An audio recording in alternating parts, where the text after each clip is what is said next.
বাংলাদেশে সবচেয়ে ঘোরার মতো এবং দেখার মতো জায়গা হচ্ছে বিশেষ করে প্রথমত চট্টগ্রাম, তারপর সিলেট এবং বাংলাদেশের সব জায়গায় মোটামুটি কম বেশি ঘোরার মতো জায়গা আছে।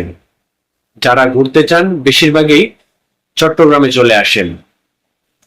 আর চট্টগ্রামের এক বিশেষ সৌন্দর্য হচ্ছে কক্সবাজার, আর একটা সুন্দর দ্বীপ হচ্ছে সেন্ট মার্টিন।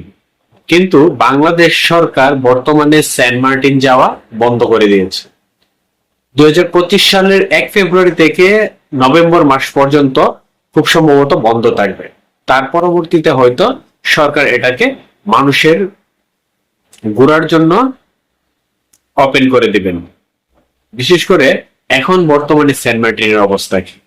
আসলে সেন্ট মার্টিনের অবস্থা ভালো না সেন্ট মার্টিনের লোকদের অবস্থা ভালো না আপনার যাতায়াত ব্যবস্থার ভালো? এখন বর্তমানে সেন্ট মার্টিন যারা আছেন এরা অনেকে জীবিকার তাগিদে বিভিন্ন জায়গায় চলে যাচ্ছে। বিশেষ করে ওরা শহরমুখী হয়ে যাচ্ছে, কারণ এখন বর্তমানে তাদের রিসোর্টসও কোনো লোক যাচ্ছে না, কারণ ওরা পর্যটন বেশি বিজনেস করে। আপনার নেপাল বলেন, মালদ্বীপ বলেন, এগুলা কিন্তু পর্যটন বেস দেশগুলা চলে। তো ঠিক সেন্ট মার্টিনও তদ্রূপী পর্যটনের উপর নির্ভর করে। ওরা মূলত নদীতে মাছ ধরে ওদের প্রধান পেশা, ওইখান থেকেই বাড়তি ইনকাম আসে। আর এর মধ্যে মূল ইনকামটা আসতো ওদের পর্যটন বেস। তো সেন্ট মার্টিনে এখন বর্তমানে এই অবস্থা, প্রায় 1 বছরের মতো সেন্ট মার্টিন বন্ধ।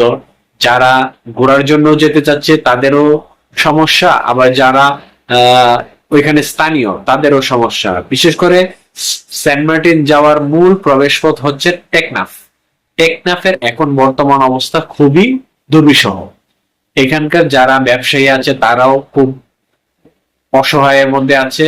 তাদের সংসার চালাতে এখন হিমশিম খেয়ে যাচ্ছে অনেকে নিজেদের জমানো অর্থ কিংবা স্বর্ণ এগুলা বিক্রি করে ওদের জীবিকা নির্বাহ করছে। কেউ শহরমুখী হয়ে যাচ্ছে, অনেকে আছে যে ট্রলার চালাতো, ওদের ট্রলার চালানো বন্ধ হয়ে গেছে, কিংবা লঞ্চ স্টিমার ওগুলা চালানো বন্ধ হয়ে গেছে। আসলে এখন মূলত ওইখান থেকে ওদের ইনকাম গুলো আসতো, এখন এগুলো আসলে বন্ধ হয়ে গেছে।